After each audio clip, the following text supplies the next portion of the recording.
우리들 교회 아침 묵상입니다. 오늘 새벽기도 말씀은 사도행전 8장이었습니다. 빌립과 에티오피아 내시에 대한 이야기인데요. 저는 개인적으로 이 이야기가 성경에 나오는 수많은 만남 중에 가장 극적인 만남 중 하나라고 생각해요. 아, 그렇죠. 전혀 다른 세상에 살던 두 사람이 광야 한가운데서 만나는 장면이 꼭 영화 같지 않나요? 맞습니다. 한쪽은 예루살렘 교회의 박해를 피해서 흩어진 평신도 집사잖아요. 네. 다른 한쪽은 아프리카 대륙의 강대국 에티오피아의 재무부 장관입니다. 신분이나 배경만 보면 절대 만날 수 없는 두 사람이죠. 그렇죠. 오늘 말씀은 이 놀라운 만남을 통해 세상의 모든 것을 가졌지만 딱 하나 영적인 해답을 찾지 못해서 방황하던 한 영혼이 어떻게 구원을 얻게 되는지를 정말 생생하게 보여줍니다. 네. 특히 그 과정이 정말 흥미롭더라고요.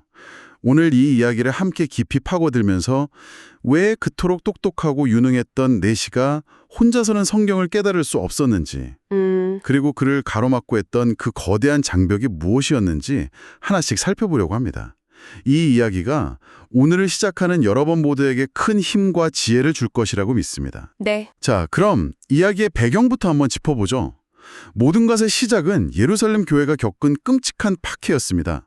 스데반 집사님이 순교한 이후로 교회에 엄청난 시련이 닥치죠. 그렇습니다. 사도행전 8장 1절을 보면 그날에 예루살렘에 있는 교회에 큰 박해가 있어 사도 외에는 다 유대와 사마리아 모든 땅으로 흩어지니라 라고 기록되어 있어요. 아, 사도 외에는 다. 네.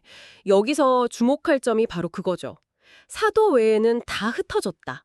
교회의 지도자 그룹인 사도들은 예루살렘에 남아 있었는데 오히려 이름 없는 평신도들이 복음을 들고 뿔뿔이 흩어진 겁니다. 사실 이건 엄청난 위기 상황이잖아요. 교회가 무너지고 성도들이 뿔뿔이 흩어지는 거니까요. 어떻게 보면 실패처럼 보일 수도 있고요. 맞아요. 인간의 눈으로 볼 때는 완전한 위기죠. 하지만 하나님의 관점에서는 오히려 계획의 성취였습니다. 계획의 성취요. 네. 예수님께서 승천하시기 전에 약속하셨잖아요. 예루살렘과 온 유대와 사마리아와 땅끝까지 이르러 내 증인이 되리라. 아, 그런데 사도들을 포함한 제자들은 예루살렘을 떠나려 하지 않았거든요. 그들에게 예루살렘은 신앙의 중심지였으니까요. 그러니까 그들이 스스로 움직이지 않으니까 하나님께서 박해라는 아주 강력한 방법을 사용해서 그들을 흩으신 거군요. 바로 그겁니다. 마치 바람이 민들레 씨앗을 멀리 날려보내는 것처럼요. 와, 하나님은 박해라는 도구를 통해 평신도들을 복음의 씨앗으로 삼아서 온 유대와 사마리아로 흩어보내셨습니다. 그리고 그 흩어진 평신도들 가운데 핵심적인 인물이 바로 오늘 이야기의 주인공 빌립 집사였던 거죠. 그 빌립이 흩어져서 도착한 곳이 사마리아 성이었죠. 그런데 거기서 정말 놀라운 일이 벌어집니다. 말 그대로 엄청난 부흥이 일어난 거죠. 네, 상상 이상이었습니다.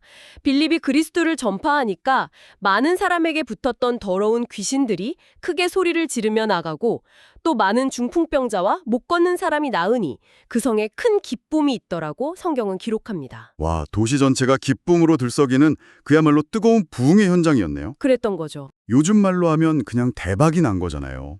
가는 곳마다 사람들이 변화되고 병이 낫고 도시 전체가 축제 분위기인데 사역자로서 이보다 더 큰 보람과 기쁨이 어디 있겠어요? 그렇죠. 누구나 그 자리에 머물고 싶었을 겁니다. 아마 빌립도 계속 머물면서 사역을 더 확장하고 싶었을 거예요. 당연하죠. 성공의 정점에서 가장 큰 보람을 느끼는 그 순간에 떠나고 싶은 사람은 아무도 없으니까요. 그런데 바로 그 순간 하나님의 명령은 전혀 예상치 못한 방향으로 흘러갑니다. 어떤 명령이었죠? 주의 사자가 빌립에게 나타나 이렇게 말합니다. 일어나서 남쪽으로 향하여 예루살렘에서 가사로 내려가는 길까지 가라. 잠깐만요. 예루살렘에서 가사로 가는 길이요? 성경에 보면 그 길에 대한 설명이 덧붙여져 있잖아요. 네, 맞습니다. 그 길은 광야라. 광야. 네, 광야.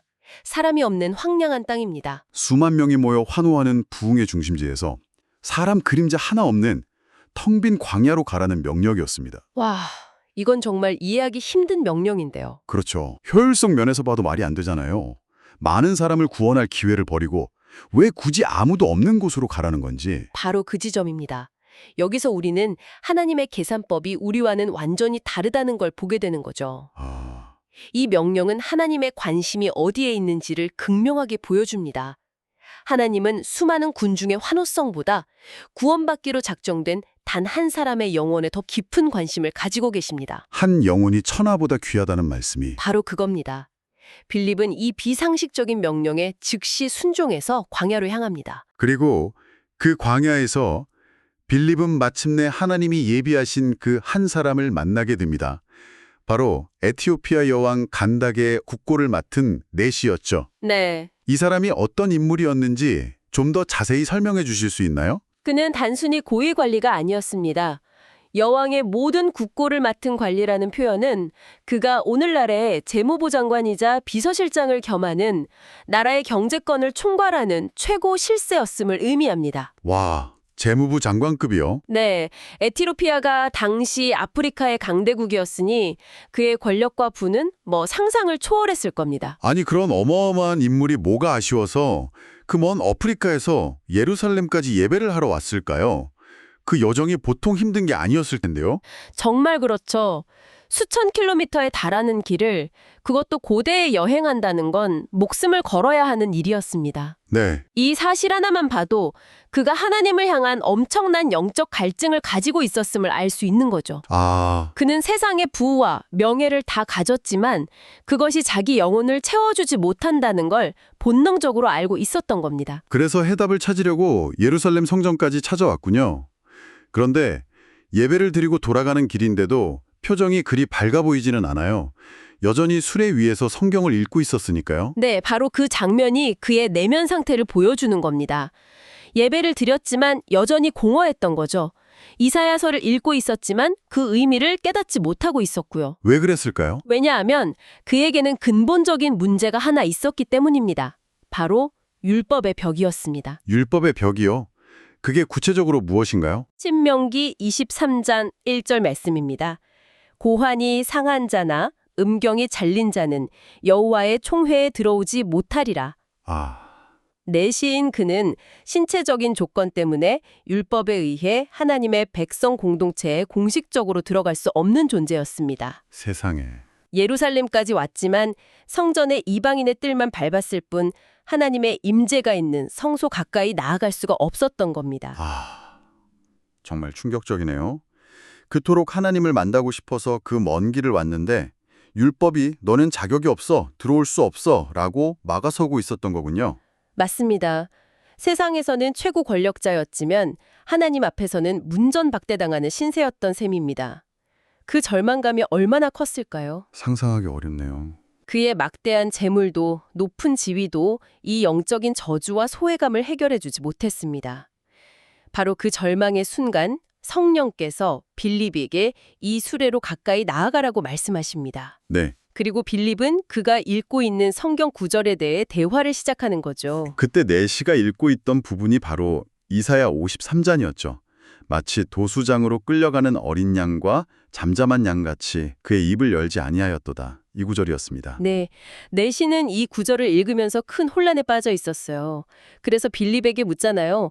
청컨대 내가 묻노니 선지자가 이 말한 것이 누구를 가리킴이냐? 자기를 가리킴이냐? 타인을 가리킴이냐? 이 예언의 주인공이 도대체 누구냐?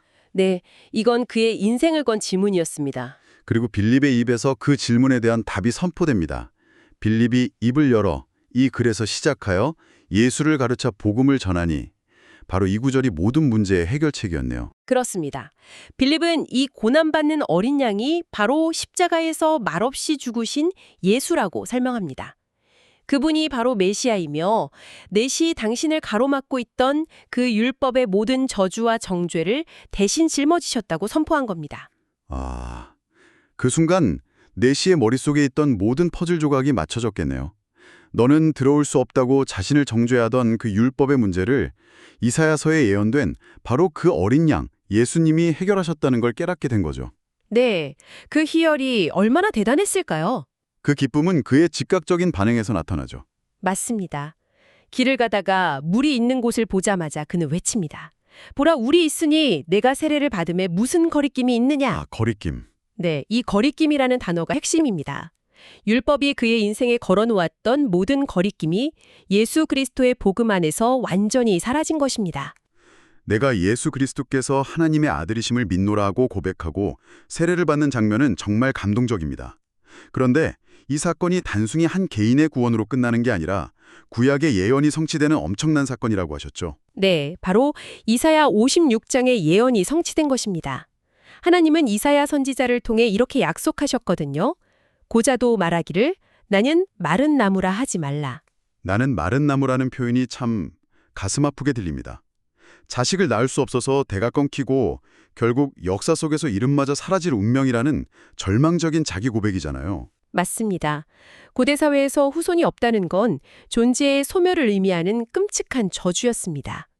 그런데 하나님은 바로 그런 자들을 향해 놀라운 약속을 주시는 거죠. 어떤 약속인가요? 내가 내 집에서 내 성 안에서 아들이나 딸보다 나은 기념물과 이름을 그들에게 주며 영원한 이름을 주어 끊어지지 않게 할 것이며. 와, 그러니까 육신적으로는 이름이 끊어질 운명이었던 내시에게 하나님께서 그리스도 안에서 결코 끊어지지 않는 영원한 생명과 새로운 정체성, 즉 영원한 이름을 주신 것이군요. 바로 그것이 복음의 능력입니다.